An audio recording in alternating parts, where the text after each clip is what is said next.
guys. Hey, Welcome everyone. back. Thank you for joining us again for another show review. Today we are going to be talking about FX's Grotesquerie. It is a Catholic true crime show. And so, yeah, you'll hear a lot of things. And welcome back. Thank you for returning. If you're new, don't forget to like, subscribe, and share. And add any comments you want to let us know down In the chat. in the chat. If you are watching this show, I need to know what you think is going on because, wow. That's all I'm going to say. Yeah. A lot of theories Yeah. that we have right now. Yeah.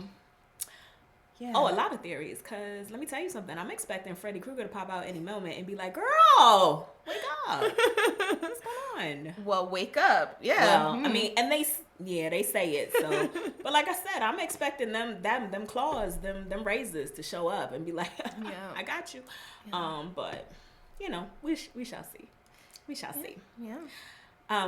This series is actually showing 2 episodes at a time. It's a 10 episode series. So in this video, we're going to talk about episode 1 and 2.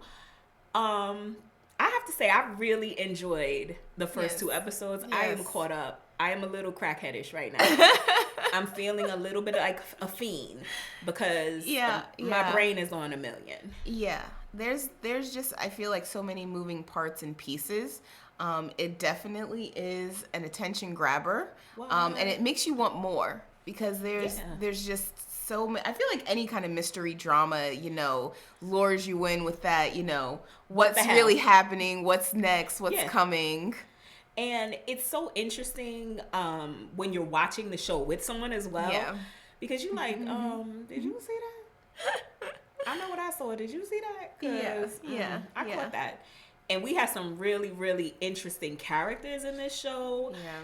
And it's called Grotesquerie, guys. So interesting scenes as well. Yeah. Just safe to say there's some grotesqueness that happens. For real. So, the basic premise of the show is it's essentially like a murder mystery. And our main character is Niecy Nash. She plays Detective Lois Tryon. Yeah, detective. Yeah. And so, we have a whole cast of characters along with her. And it takes you on a wild ride. Because you need to kind of figure out who's doing these murders. What the hell's going on? Yeah. What did you think? Just since we've had a few days to reflect and let it marinate, what did you think? I think that it's all a metaphor for life. Okay. And just kind of what everyday people go through in life and some of the battles and things that you have and trying to uncover them. Okay. Because I feel like she's faced with a lot. She has, her different family dynamics. There are, new people being introduced. It also just kind of feels a little bit like I don't know, like an unraveling of what is faith and what does it mean, and is it always the same? It's not always the same for everyone, but being able to find that faith as well and handle some of the spiritual battles that we deal with on a day-to-day basis that you don't even necessarily think are attacks per se. Listen, I agree. And in the back of my mind, I hear Biggie, it was all a dream. I used to read Word Up magazine. So again, like I said, I expect Freddy Krueger at any point to come out and go, wake up! Because, I am getting dream vibes. But I am getting dream vibes because dream vibes in that we all dream. We've all had dreams. And when you dream, there are like cut scenes and cut flashes and things happen in your dream that come from your real life but don't make no kind of sense. Yes. That's what I think we watch in this fever dream. But yeah. I think it's amazing because the cast of characters are interesting. And that's just 2 episodes in. Yeah. Do you have a favorite character so far?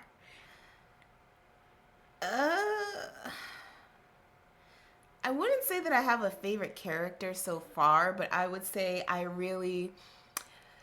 what I find very interesting, what I find most interesting is the dynamic between Lois and Sister Megan.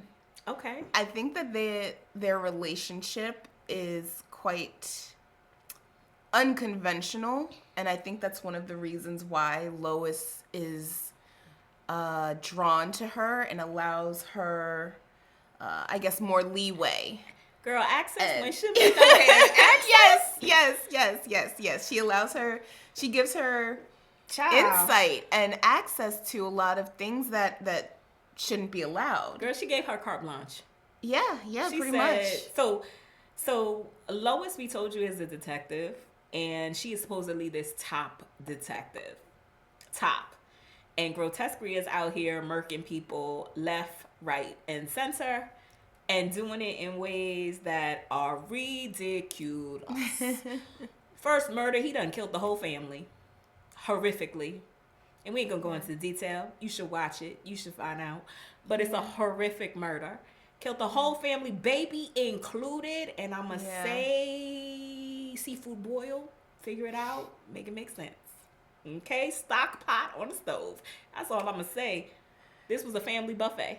Yeah. And because of that, we end up meeting Sister Megan, who is a reporter nun. Yes.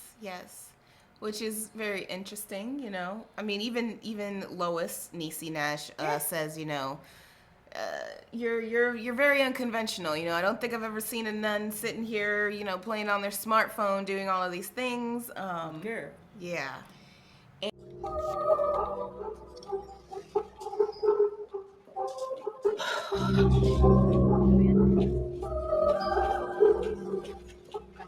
Sister? Thank you. Yes.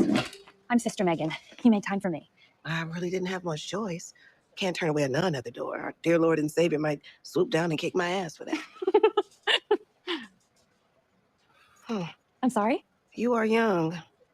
And the first nun I've ever seen with a cell phone in her pocket. And I agree with you. I really like the dynamic between Lois and Sister Megan.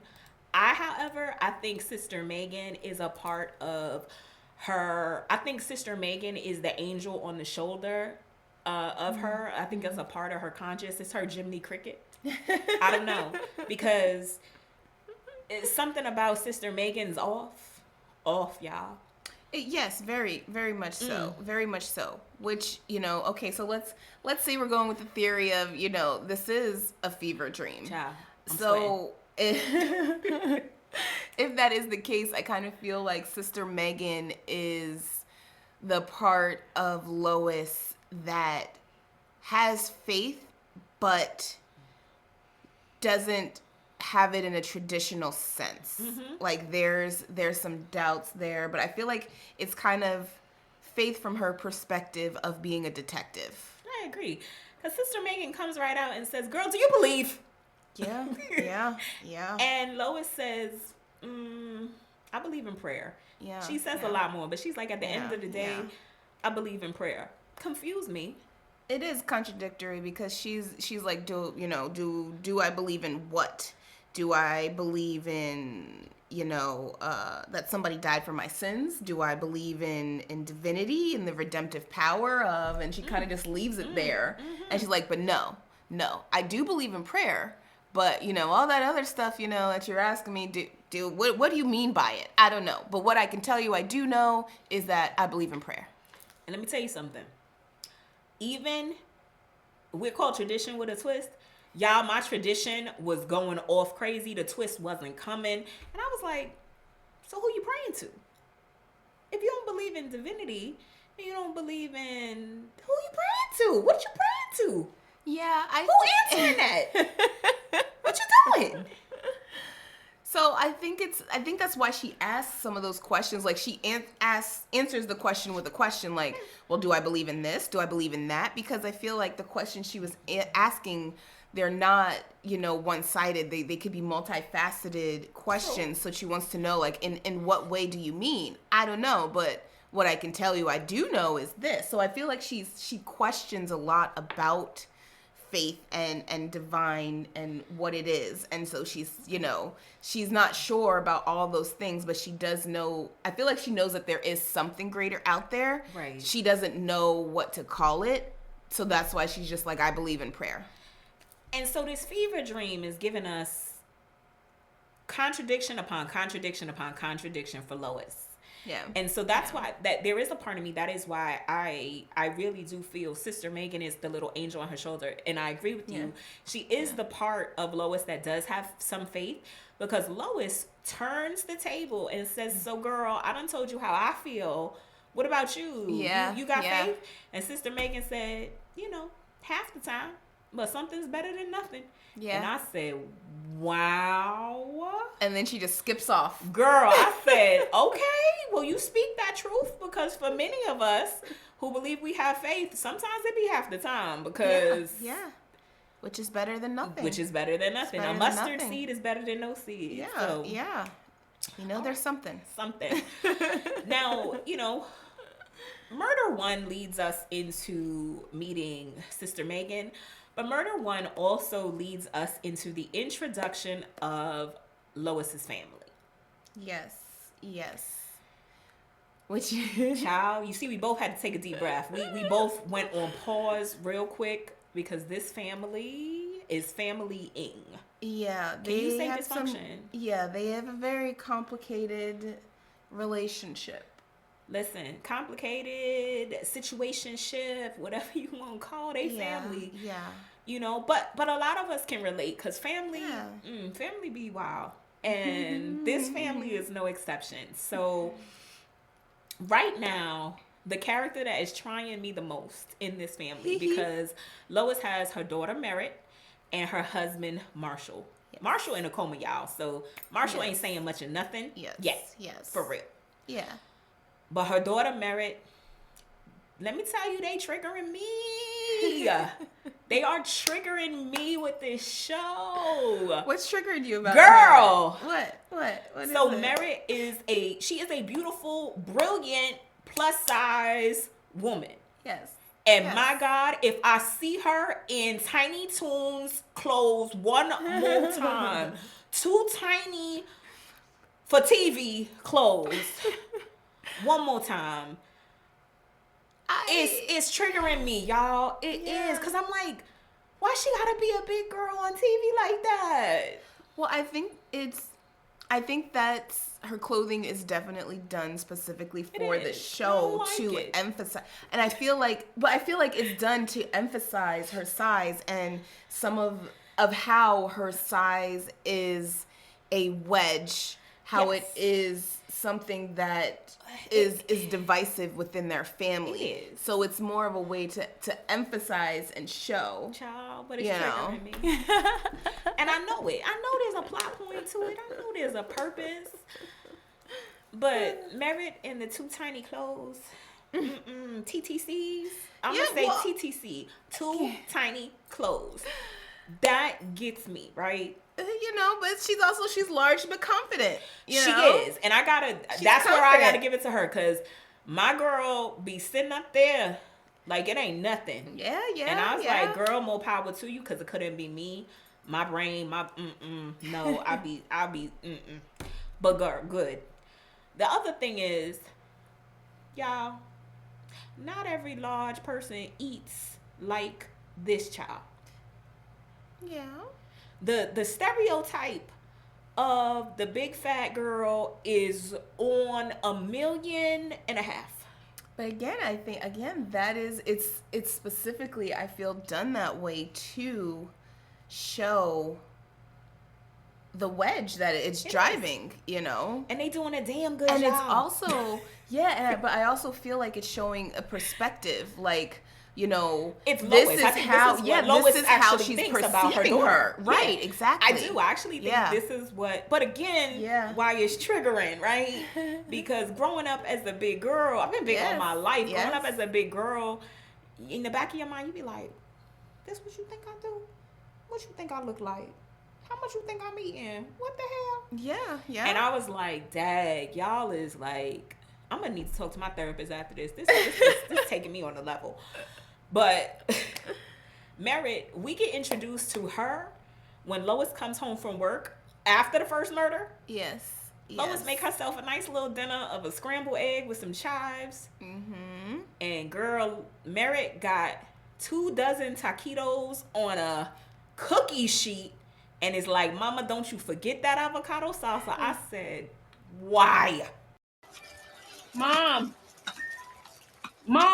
can you bring the taquitos, please? They're almost done. And don't forget the avocado salsa. Yeah, avocado. Fucking taquitos. Christ.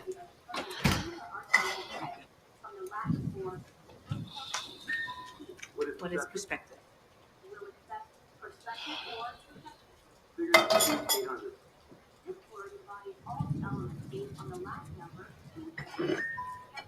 What is quintessence?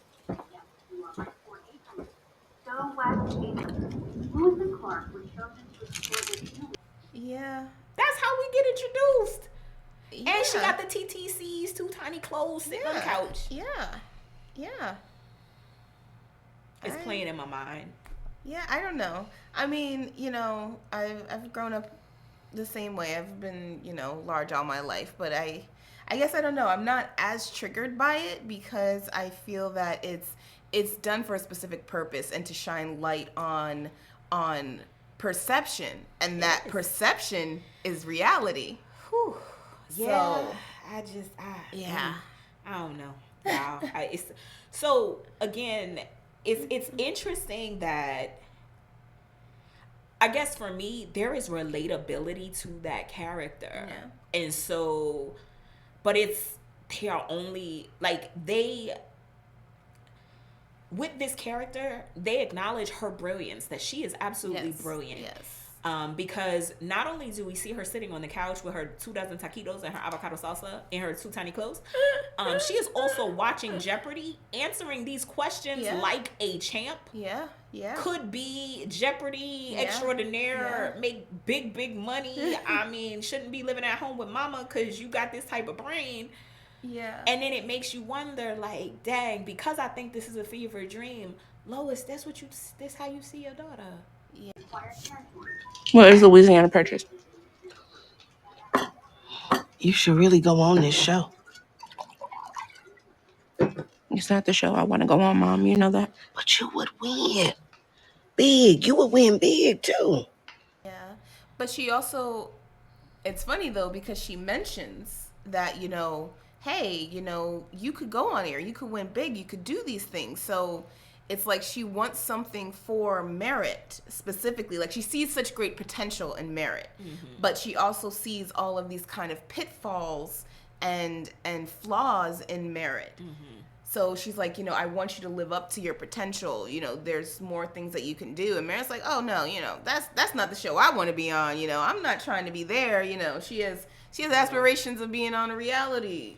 And if y'all know anything about reality TV, we looked at each other and we said, we better not hear Dr. Navarden now, Dr. Now. We better not, Merritt, you better not. She disappointed us because y'all know if that's her show, she trying to get on Half-Ton Life. Yes, and she wants to be the star of it. Be the star. But you know what? You go, girl. You confident, whatever. Cool. Yeah. Right? So next big family member is Marshall. Yes. Her husband, the philosophy professor, the genius. Yeah. He's also brilliant. But he in a coma. He in the hospital. Yes. He been there 28 days. Or so they want us to believe anyway. Child, because I don't think it's him. But, 28 days on a respirator in this hospital that looks like, sometimes it looks like it should be seen in the Brady Bunch, and sometimes it looks present day to me. I don't know. It's the scene out of, I don't know, because again, fever dreams, nothing be making sense. I feel like that's another hint towards that this isn't exact reality, because I feel like a theme throughout the entire show is a blending of old and new. So there's several scenes where things are very retro looking, but then modern. twice, excessive acid in the body fluids, prolonged endotracheal intubation. That's anything exceeding 7 days. And Mr. Tryon here has been on the ventilator for 28 days. So it's like a modern retro that's thrown in there. And when we are introduced to her husband Marshall, we're actually introduced to him through another character. Yes. Ooh, wee child. Yeah. So Nurse Red. Girl. Nurse and Red. What you think about Nurse Red? I think her name is very fitting. She's red. She red hair, red shoes, red nails, red belt, red lipstick, just red everywhere. She's I feel like here a little bit to test Lois as well. Oh, a little? And to test to test her resolve and even test I feel like some of her beliefs. Yeah. And what she's willing to do and put up with. Because Nurse Red she's always on the attack with her. What? She's always on the attack.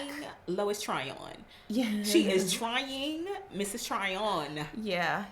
All the time. She is. She's very trying. She's very taxing. She's a piece of work. Her attachment as well to the husband, to Marshall, is a little unnatural, to say the least. Child. So when we meet Nurse Red, right? Like I said, she is actually the catalyst or the catalyst character that introduces us to Marshall. And Nurse Red and Lois are in the office having a brief conversation, and Nurse Red is like, listen, he been here for a minute. You might want to get him get him to a long-term care facility. Yeah. You might want to think about that. Now we don't hear Lois say nothing. Lois just quiet. Yeah. And Nurse Red is like, girl, I'm going to need you to love your husband. What the hell's going on here? Yeah. You think we don't know? I heard you whispering. How you doing? Yeah, what's going on? Yeah. What? Yeah. I mean, the fact that, there's cameras, she's tracking what she's doing, their conversations, you can tell me that, I was mumbling, oh, hey, how you doing? And then after a few minutes, I'm sitting there scrolling on my phone, and you're telling me, I don't care about my husband, and I need to do more. First of all, you telling me all this is you getting hot and bothered describing my husband to me. Well, yeah, that she starts getting hot and bothered as she's like, he's so great, just his mind, brilliant. His brilliance, a mind like that is, it's just something special. How you know his mind, ma'am? Yeah. How you know his mind? He in a coma. What you trying to tell me? Yeah. What you want me to know?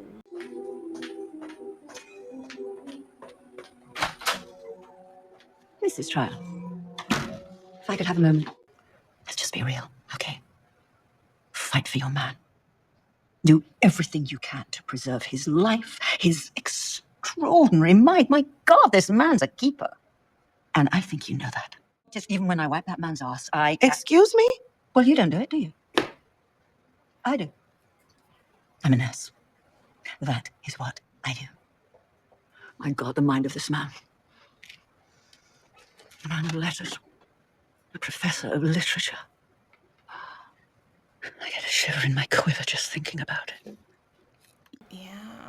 Because you a little too excited about a man who has been unconscious the whole time you supposed to know him. Side-eyeing you, nurse. Yes. I'm side-eyeing you. But I feel like that's again, I feel like there are several repetitive themes, and I feel like even her, imagining Marshall this way is because of what she's heard about him. So again, her perception is her reality. Because like Biggie said, this is all a dream. And so, of course, Nurse Red is going to have some inside information into Marshall because, Lois, you really know who Nurse Red is in your reality. And so this is all playing out in your subconscious because personally, I think you laying in that bed on the respirator in that hospital. And this is a fever dream, but that is my take. Yeah. Okay. I'm still not sure. I still haven't settled in one way or the other. I do feel like what we're seeing is not the exact reality. I don't know if it's that she's on a respirator, or I don't know if she's like in an accident, and so like maybe she's, you know, in a coma, or they're working on her, or she's in some kind of critical care. And so it's just seeming like it's a long time playing out in her mind. But I do believe for sure that what we're seeing is not reality. And there are clues to what you're saying. I am stuck where I'm stuck. That's my thing. But I'm just saying. But there are clues to what Nicole's saying, because Nurse Red actually says, she makes a point to say something interesting, and that is, people in a medically induced coma are said to know, feel, and hear. Yes. Ooh, you randomly saying medically induced coma, because medically induced coma makes me think your body can't handle what's happening, and therefore, in order for you to stay functional and your body not to go into shock and kill you, we gonna put you to sleep. For Nurse Red to say that, I feel like there's a point to her saying that. So I do agree with you. I'm just stuck on my theory, but I do agree with you. Okay. I do agree. Yeah. On you with that. So, you know, we kind of tell you a little bit so far. We got Lois, we got Merritt, we got Nurse Red, and we got the nun, right? Cool. Murder 1. So now we murder 2. Yeah. Murder 2 in the trap house? Yeah. With the crackheads? Yeah. All right, cool. Yeah. So we're I think it's also very interesting, the imagery that's presented. Yes. As you're transitioning from murder to murder as well, and even from scene to scene. So just the picture that they're painting, and I feel like there's some extra clues in there somewhere, because when we're first introduced to the trap house on the TV, there's what's playing is, you know, like a commercial. And again, we're in this mix of retro, modern. So, you know, they got like the 23-inch tube TV, you know, TV. And several of them sitting on top of the other. And it's like what's playing is it's talking about, you know, getaway and, you know, come escape if you are tired of like a present day commercial. It looks like a 1985 in the middle of the night commercial that's playing. Yes, it does. And it's just like, you know, oh, if you want to escape the day-to-day minutia, you know, the pollution, the overcrowding, all of these things, come escape with us. Come down to Clearwater, Florida, which is a contradiction in and of itself. No shade to anybody from Florida. Hey, we're from New York, so we got our own. Waters by Clearview invites you to join the Great Escape to Florida. Say so long to pollution, crime, rising inflation, and bleak winters. Man. But, you know, Florida, contradiction. When you think Florida, you are not thinking what the commercial is advertising. I'm not. No, you're not. But okay, so let's also think back here. So there are a lot of, you know, quote unquote snowbirds, people who travel. Yes. So they're escaping the weather that they have. They're escaping their reality? They're escaping their reality and coming down to Florida for a change of pace. So I mean, I can see. Well, I mean, you know, I'm just gonna say. I mean, you know, I'm just. You know, there are people. You know, it's common. It's common. So yeah, I feel like that's kind of another thing. So is this something also again in Lois's mind? Yes. Where she feels like she wants this escape, and you know, this is quote unquote common. You have a lot of people who go down, even if it's not Florida. You know, they spend half of their time up north. And then in the colder months, they go down south. So I don't know. I kind of feel like that's another connection there. Like more things about what may be playing in Lois's mind and things that she holds on to. Well, since we're going to talk about what's playing in Lois's mind and what she holds on to, Murder 2 again happens in a trap house to these crackheads. And get us a $5 girl up in here. Do something strange for a little piece of change.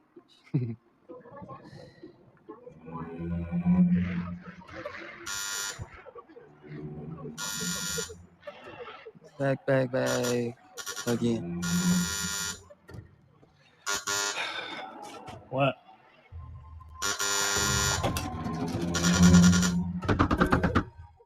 And the theme for Murder 2 for me was addiction. Yeah. And how there was no redemption for the addicted. Yeah. Because in Murder 2, Grotesquerie creates his own little crucifixion with the two thieves on the side of Christ scene, but it is not anything that we know. Yeah.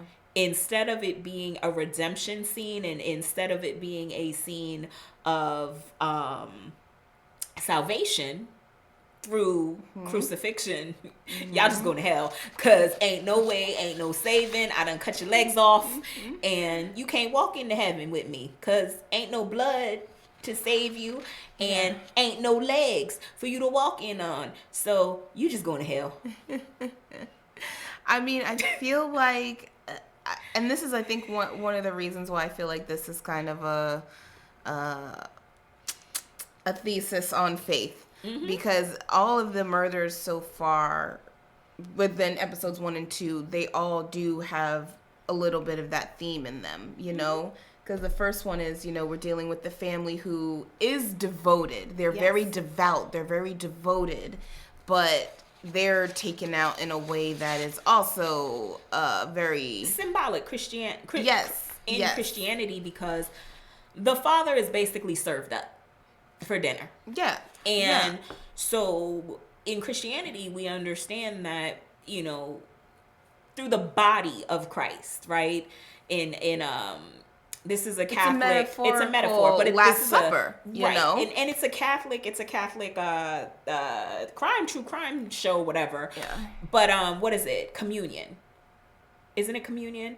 Where it's like the body of Christ. So that's what I was thinking your wafer. Last Supper. What Luke 22. There is the Last Supper. So we start with, you know, Judas agreeing to betray Jesus. Right. You know, so he makes his little side deal. For the yes, right. And then we move into the Last Supper where, you know, Jesus is there and he's talking about, you know, this bread is my body. Eat of my flesh. This, you know. And so Grotesquerie makes it literal. Yes. And he's like, listen, and I'm going to season it up for you so it ain't even got to be plain, but y'all going to eat this. So he had the family eat each other's flesh. There you go. Yeah.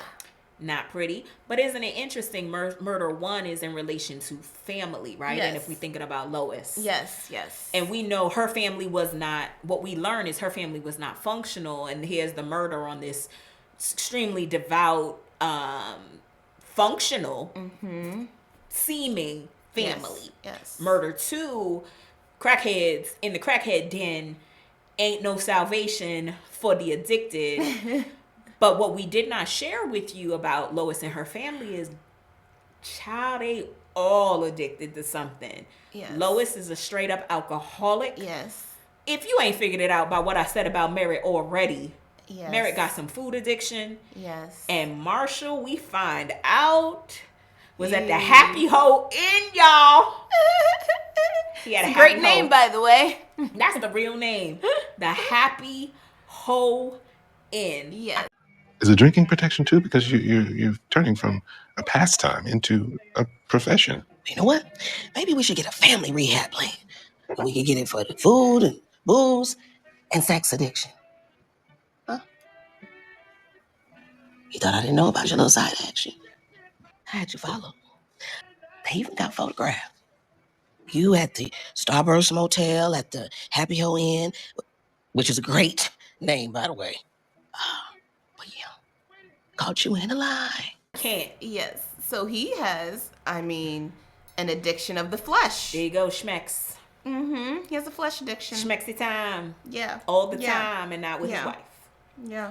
And a sense of entitlement and pride too, because Lois confronts him about it. You know, the family actually, it seems like Marshall was actually interested in addressing what was going on with Merritt in particular, and Merritt's food addiction. Merritt's food addiction, and was like, listen, you know, we don't talk to your doctors. child, you gotta get it together because your body is not liking all this extra weight. Yeah. Your blood pressure, your labs, they all outside of they out the window. So let's get you some help. We're gonna send you to rehab. And Merritt is like, the fuck? You sending me to fat farm? I ain't going to no fat farm. Child, and listen. don't talk down to me like you're prophesizing and you're a professor and all of that. Like, no. Listen. No. And Lois in the background like, she back there making rolls, y'all. She come to the table, set this tray of rolls down in front of her daughter. And Marshall's looking at her like, ma'am, help me help us. Please. Yeah. And she like, for what? Yeah. That ship done sailed. You understand, Meredith? With those kinds of numbers, you're looking at the worst case hypertension scenario. You are not a doctor, Dad. Well, actually, he is, just not of medicine. I don't. You can weigh in anytime. Weigh in? It's enough weight already. I'd like you to consider going somewhere, some residential treatment program, Montana, Hawaii. A fat farm. You want me to go to a fat farm? Call it what you will. I'm looking to help you reset. This is not about me. This is about you being uncomfortable with the way that I look. Uncomfortable with killing yourself. I don't want you to die. You know what? This is feeling like fat shaming. It's making me feel awful. By the way, I'm gonna die now. I'm dying now. Dying now. Okay. And she specifically says something along the lines of, I done told you can't convince somebody to give up their vices. Yeah. And I was like, ooh, that's interesting. Yes, it is. And, we realize the family is acknowledging Lois is an alcoholic because, child, on every scene, every moment, this woman got a flask. She carries her flask with her. Yeah. Listen, Merritt, every time we see her eating, and then Marshall, we don't see him, but we know. So this family has addiction issues that they are not addressing. And in fact, it seems like mama and daughter have an enabling type relationship to some degree. They call each other on it. Yeah. But it looks like they've given up. To a degree. Yeah. Because I'm just going to say that she brought her 24 taquitos. I mean, so what was she supposed to do? I don't know. Tell her no? I don't think Merritt buy her own taquitos though. Okay, so then. Well, don't bring her the tray. Bring her a dozen and make her get up and get the other dozen. I don't know. I mean, I'm just gonna be honest.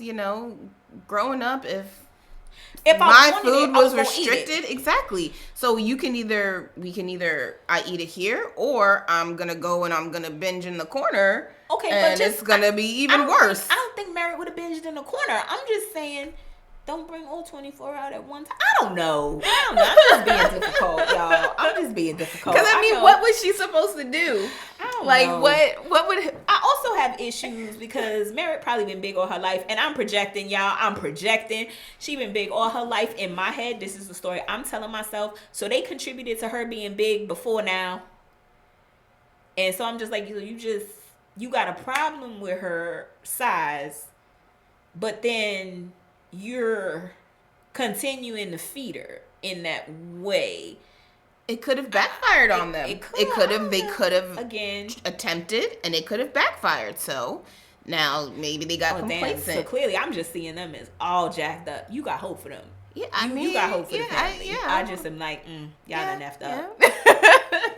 I am. I'm like, because I think it's very interesting because even when Marshall is talking to Merritt about all of this, he makes a point to say it's not that I don't love you the way you are. Right. This is about living. True. It's about life. You have so much more life to give, which I feel that is also an interesting statement because again, are we really... Is she talking to herself? Exactly. Is this what Lois is trying to talk to herself and let her know, like, hey, there's so much more to life. You have so much life ahead of you. Don't end your life early. When you have control, you can make changes. You can do these things. And Merritt said, the hell I will. She said, check this out. So, Dad, I'm going to grab this biscuit and I'm going to walk the hell off. Yeah. And tell you about yourself because it's about to be what it's going to be. And if I die, well. So be it. It is what it is. Yeah. But that second murder around addiction, I thought that was interesting. Yeah. Because we now know the family has their own addiction issues. Yeah. And if it was symbolic of there being no redemption for the sinners who happen to be addicted. And because I believe this is a fever dream, I think we're getting some insight onto what Lois might actually believe or be conflicted with in terms of belief. But yeah, and I feel like it definitely, again, all of these murders, I feel like go back to Lois and her issue with faith. Yeah. Because even, as we're talking about the trap house, and, it is, yes, it's a place of sin. Yeah. It's a place, where you're essentially a slave to Sodom and Gomorrah. Listen, it's Sodom and Gomorrah. It is where your vices are fulfilled, right? Like the Happy Hill win. Yeah. But yeah. It's a place where your vices are filled, and therefore, since it's a place where your vices are filled, it is horrible. It is dirty. It is nasty. It is dark. It ain't a pretty place. Yeah. But it's almost, I feel like all of these are flipping what the real purpose of certain scriptures that are mentioned actually are for. Okay. Because, we're in the trap house. Yes, it is a place of sin, but what it references is that you're never fully lost there. Right. There is redemption. You can come back from sin, You don't have to be a slave to the wickedness, to your vices. Now become a slave to righteousness. You can be reborn. You can do these things. There is redemption for you. It is, the price was paid. You are. Right, it was. But, and again, so here, that is kind of flipped on its head, where it's like, it's taking that and saying no. Right, Grotesquerie there is said, no. oh, that's what y'all think? Check this out. Yeah. So can't be redeemed by the blood if there ain't no blood, and ain't no walking with Christ if you can't walk. Aha! I got you. Yeah. And I think, again, this is Lois, because that wouldn't be my take. As somebody with faith, I don't care if there is no blood on scene, and I don't care if your legs are cut off. That's not how my faith works. Right. That's not what I believe. Right. So I do think even there, it is a thought. It is Lois. Like, we are seeing Lois's faith battle in these murders. Yeah, 100%. Yeah. In the murders, in the conversation, we are taking privy. We are privy to her inner thoughts. And what's interesting is, again, why I think it's a fever dream and she in a coma. Again, I'm sticking with that. Because you only see Lois at work, at a crime scene, or at home in the hospital, like dealing with her family member, dealing with her job, something related to the job. Even when she's talking to the nun, it's related to the job. Yeah. Everything she does is in relation to the job or something in relation to family. Right? You don't see nothing else. You don't see Lois go to the grocery store. How she filling that flask? We'll never see her go to the liquor store. No one wants to see that. We'll never see her go to the grocery store. We'll never see her nothing. She sleep. She wake up. People dead. She trying to go to sleep. She trying to pray. People dead. Like, yeah. Then I'm gonna go see my husband real quick in the hospital, or I'm gonna feed my daughter. We gonna have a conversation with some food, around some food, or trying to figure out a puzzle. Yeah. Well, I mean, So question then on that. Yeah. So when she's in the hospital, right, and Nurse Fred is like, oh, I think you need a second. Why don't you go have some coffee or whatever? And so when she's down in the cafeteria, you do see her. It's just her. Right. She's drinking her coffee, and then we side-eyed over. We pan over, and there's a family who is also there, supposed to be eating, but it's like they're frozen. Right. And just staring at her. Because, again, Lois on pause. See, something happened in that dream. Like I told you, in dreams, it don't make sense. But that's what also makes me say, like, I feel like I don't know that she's necessarily in a coma, or she's actually going through something traumatic on life support. And, like when you are experiencing, like, a traumatic accident, it is like time slows. Like, it pauses, like. So she could be. That could have been. She could have been looking across at her roommate's family that was sitting there, and she's perceiving it that she in a cafeteria drinking some nasty coffee from, again, a vending machine that looks circa 1985. Yeah. So old and new and grainy looking footage. But Lois, again, I really think we are about to learn. Lois been through some stuff, and Lois either gonna go to heaven or hell, and we on the ride with her because Murder 3. Yeah. So she thinks, now, okay, we think we have a lead. Yep. Let's go ahead and follow up on this. Yep. This person, Furcus. And so they're like, oh, we're going to go ahead and pull up on him. Yep. And little do we find out, hey, Furcus is actually dead. He's been dead dead for several weeks. First dead. Yes. First dead. Dead for weeks. And again, we're dealing with a staged murder. Yes. And this one is staged almost in like, I don't know if we say like a birth or Mother Mary, but the mom is chained up, but she's dressed as like Mother Mary. And Furcus is like dead. Face down. In between her legs. And it's just like, what is happening here? Was he trying the mom to go is still back? alive? Was she giving birth? Was he doing something unnatural to Mama? Because she's still alive. So it also makes you want. So if she's alive and he's been dead for weeks, how was this even staged? I don't know. But again, that got you before we even got to the murder scene. I was like, y'all going SWAT with one truck? One truck. Where's everybody? Ain't nobody around. Not a bird, not a crow, not a roach, not an ant. Yeah. It ain't nobody there. Nobody. Yeah. It's y'all in this SWAT postal truck. Yeah. Yeah. You get to the house, you don't hear nothing. It's empty. And I was like, see, that's what be happening in our dreams. It don't make no sense. Yeah. Yeah. And then Lois just think men are weak. Let me tell you, in my opinion, she thinks men are weak because at every murder scene we done been to, all the men are horrified, beyond horrified, and just puking out their guts. They cannot handle it. They cannot take it. It is too much for them. Yeah. And she's the only woman on scene, and she's taking it like a pro. She's taking it like a G. Now, it's messing her up emotionally, but there are no physical signs of her discomfort with the situation. Mm-hmm.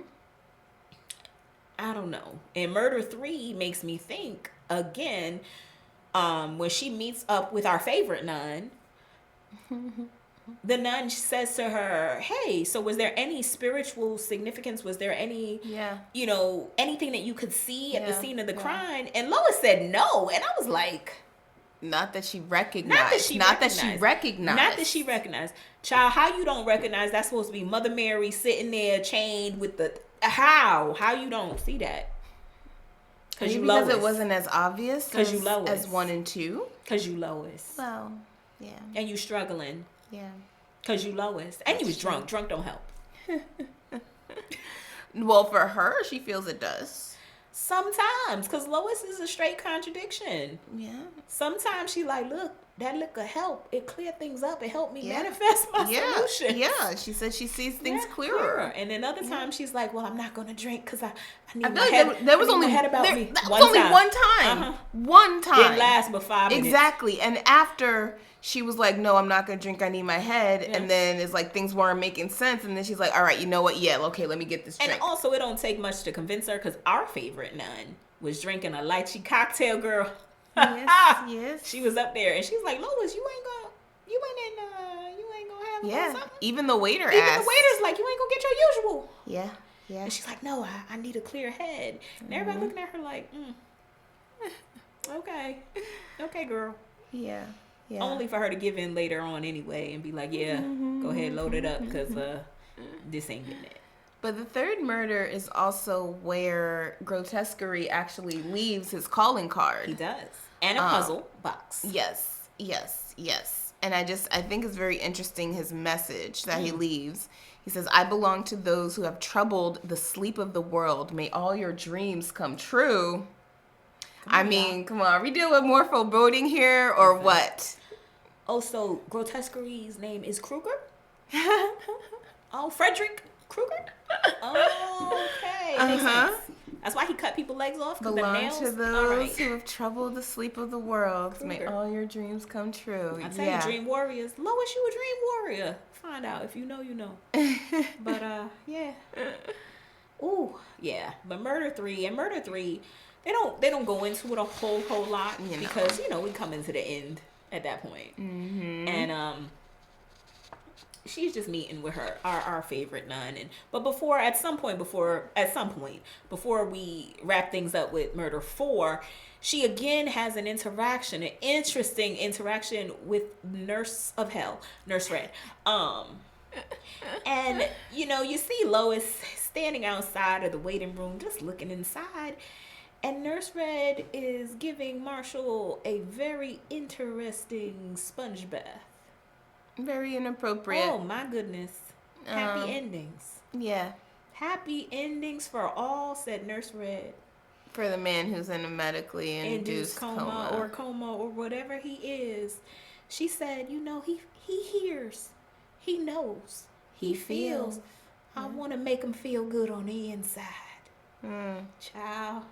And Lois is watching this for a few moments before she interrupts. What you thought? I think, I don't know. Maybe she was in shock. Like, is this really happening? Like, I could see a few things. I could see one, being in shock.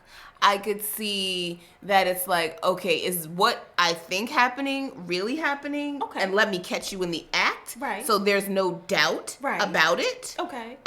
So those are like the two I could see. So it's like, I'm in shock, or is this really happening? I'ma look and see. I want no doubt. Okay. I don't know. That's well, oh my. Then she gets no doubt. I guess she made up her mind, and she sees what she sees, and she like, Gorilla. Yeah. What? I know a pedo. I know a sexual deviant when I see one. Yeah. I know a sexual predator. She thinks she's a sexual predator. I knew it had a P in it. Yeah. I know one when I see one and get unhand my husband. And Nurse Red is very confident with her words. She's like, how dare you accuse me of being inappropriate with your husband? Matter of fact, check this out. I got one better for you. Take him up on out of here. Mm-hmm. Go ahead. If you think I'm being inappropriate, matter of fact, take this sponge. Bah! Take the sponge. You clean him up yourself. Take him up on out of here. I dare you. I dare you. Take him to a facility. I swear it felt like she was like, I dare you. I double dare you. I triple dog dare you. Take him. Yeah, well, Lois is like, okay, I will. But see, that's the thing. Nurse Red is like, you don't have the courage of your convictions. Sure don't. You're not going to do it. So you could talk a big game, but guess what? You say you're going to do it. You're not going to do it. It's not going to happen. I don't believe you. Nothing. Yeah, no. And you know what Lois did? Nothing. Yeah.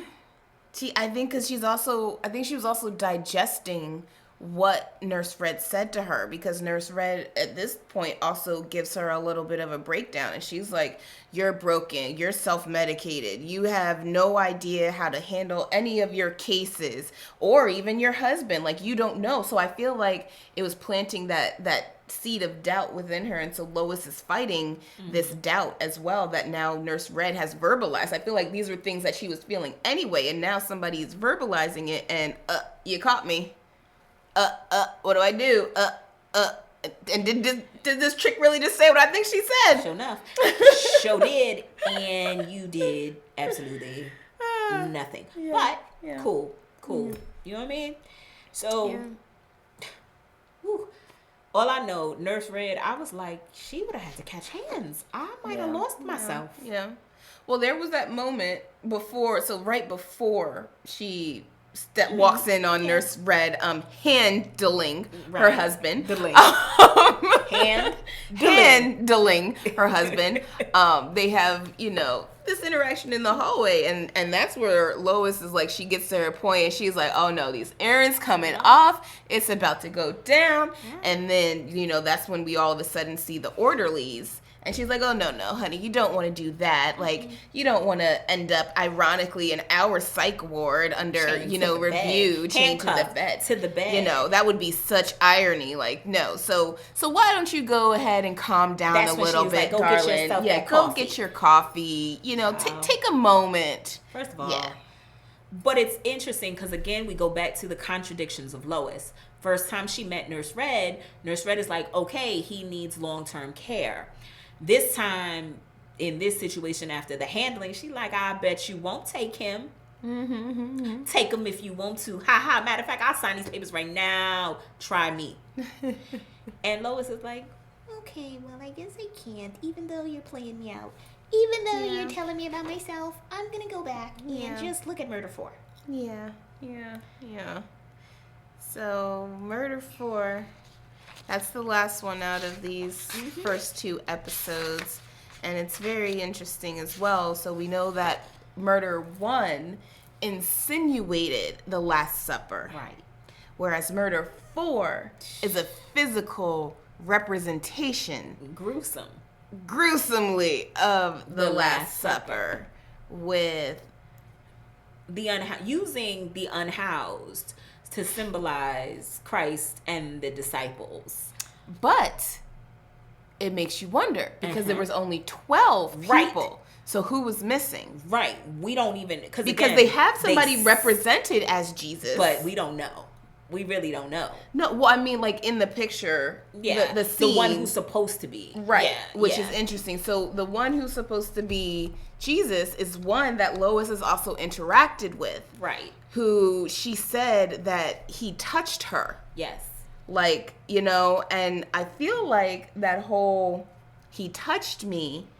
I just feel like it's a little metaphorical because okay, he's the one represented as Jesus, so this is your struggle. Huh?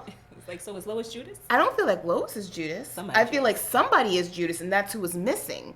Because, like, from the first scene, we have one, we don't exactly see the baby. Right. But the baby's missing, but we're talking about Last Supper, and also in Luke 22, about right before the Last Supper, we're dealing with Judas. Okay? Yep. So there is Judas mentioned, and it's kind of accommodating to the first murder. Now we have the last murder. It's supposed to be 13, Jesus plus his 12 disciples. Right, and but it's only 12. We only have 12, so somebody's missing. Is it this Judas person? Right. Because I feel like that's, again, been repetitive. Like the Judas, the sin, the wickedness, so I feel like maybe that person is missing. But I think it's interesting that the one who is represented as Jesus is Lois says, he touched me. Mm-hmm. And so, like, if you look at that as him representing Jesus, like, yes, she's been touched, but she is still conflicted, Mm-hmm. Mm-hmm. She doesn't know about divinity. She isn't sure which way to go, but she does believe in prayer. So I just thought that was very interesting. And, she talks about this with our favorite sister. And, it's funny how, because I think the episode 1 ends basically with Lois and, oh my God, why did I want to say Sister Mary Clarence? And that is not her name, Sister Megan. Sister acting over here. Right? I was like, oh my gosh. Sister Megan talking, and Sister Megan's like, look, you ain't got nobody. I know you, because Lois was like, I don't even want to do this. I don't want to take this. This is too much. I don't want this. Yeah. And the sister was like, well, who you gonna give it to? And she was like, ain't got nobody. And she was like, well, you got me. I will be the Robin to your jacked up Batman. And that's where, we kind of leave things. And I thought it was interesting. I was like, her little angel on the shoulder, her little lychee drinking, swearing, iPhone having sister angel swearing on the shoulder. Nun. Come on. Yes. And I said, wow, it got me. This show, I'm all for the fever dream, I tell you. Yeah. I'm all for the fever dream. I'm all for it. And the only character in these 2 episodes that I think we did not touch on, because he touches on himself. In more ways than one. Child, is good old Father Mayhew. Yeah. Listen. Yeah. If I had to pick a villain, he number one on my list. He is like at the top of my list, which is hard because Nurse Red is up there. But if I had to pick somebody, he is right there at the top. The chaps wearing red boots, wearing manhandling self priest, who is so filled with lust that child. He's a walking, talking contradiction. What? Like he says he has hubris, but he has faith, which is a huge contradiction in and of itself. Because to have hubris, you know, you're prideful. You can even have resentment towards divine. That is one of the definitions like of hubris, is like you think you're so much better and you resent the divine, you resent God. So he is saying, you know, I'm proud of myself and I, you know, I'm He say a lot of me. He says a lot very of me. much me. Yeah. But at the same time, I have faith. Right. And I know it's okay. Just give it a little bit of time. It's fine. So, you know, Sister Megan is the angel. Yo, he is straight up Satan, the little devil on Lois's shoulder. They ain't meet yet. But in my mind, I was like, Lucifer, you in the church? Yes. Lucifer, you is sitting there. Yes. That's you. I see you. Yeah. I see you, sir. Yeah. And I think, and you know, going back to my theory of, you know, this being, you know, a bit of a metaphor for her issues with faith, I feel like Father Mayhew embodies a lot of the maybe struggles that she has with organized religion. Yes, I agree. And you know, these who purport to be all holier than thou. Yes. But really they are fully flawed and hiding it, because that's the thing. We are all flawed. None of us are without flaw, but they are fully flawed and hiding it and misrepresenting and not taking accountability or onus. So therefore there is no repentance. Yes. And since there is no true repentance, then child, listen. But I was like, Lucifer, I see you, Lucy. I see you. Yeah. I see you. So that's why we didn't talk about him much. I'm sure there will be more for us to discuss with him. Yes. Because you can tell he is going to have a part to play. Child. I'm sure. Yeah. And I'm nervous about him and our favorite nun. He seems like he's going to defile be her. on the he's going to tempt, seduce, all of these things. He's trying to bring her to the dark side. What? You know, is what we're getting, you know. So I need her to hold on. So yeah, we'll see. We'll see what happens with her and him and where this goes, and if any of our theories are right or are accurate. Stubborn, because you know I'm gonna ride this till the wheels fall off, y'all. I'm just telling you right now.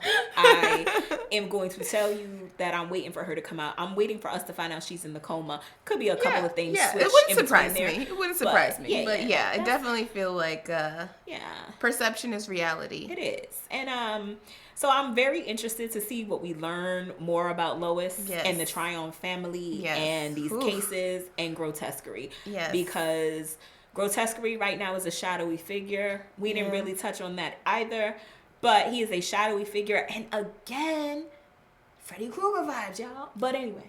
But I'm just going to say this. Is that shadow really supposed to be Grotesquerie? Probably or not. Is that shadow really a guide for her?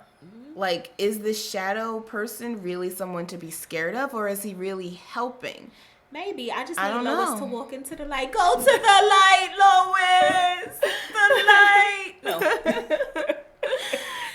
So that's what we have for Grotesquerie episodes 1 and 2. I hope you enjoyed our entertaining recap. And if you are not put off by gore or anything like that, definitely give it a watch, because it's interesting. But as always, since we are tradition with a twist, we are now going to put our little twist in. Nicole is going to do this one, because I did one of the last in the videos, and so Nicole is going to reveal the twist in this video. Okay. We're just going to pull some information here, maybe some wisdom or a quote, something that somebody might need to hear today. Okay. And actually, I don't know. I feel like let's just do it this way. Okay. There you go. So what came out today is talking about willpower and determination. and setting clear boundaries. Ain't that interesting? I set clear boundaries for my own behavior, and I cultivate a strong will by being true to myself. I use my willpower to accomplish my daily tasks and spiritual goals and to encourage uplifting thoughts and behaviors in myself. Doing this will assist me on the next stage of my physical, emotional, mental, and spiritual growth. I stay in touch with my positive thoughts and truth by avoiding substance abuse. Girl. My will is strong and my mind is clear. Y'all, I don't know if we channeled Lois, what the family, heck? what, but all in all, whatever it is, that if there is somebody out there with struggling with something, if you are struggling with something, because we all are inevitably in life, we're all struggling with something, you do know the power is in you. Yes. You have the ability to overcome that struggle with determination, with willpower, with discipline, but also empowering thoughts and beliefs. So I guess our advice today is, you know, guys, when we're talking about this show, we've been talking about essentially the story Lois is telling herself. Yes. What is the story that you're telling yourself today? Are you telling yourself a positive story, a redemptive story, or are you telling yourself a story where there is no redemption for you, where you are just being held, bound by whatever it is you're struggling with? Because if that's the story you're telling yourself, I challenge you today to counter that, because that's not your truth. Tell yourself a different story. You are not what you've been through. You've just been through it, and you can be better. Yes. Stay positive. Yes. Stay strong. Stay determined. That's right. And if you made it this far, thank you so much. Don't forget to subscribe, share. I'm Tracy. I'm Nicole. And y'all stay in the light. Go in the light, Lois. Okay. Until next time. Thanks, Bye. everyone.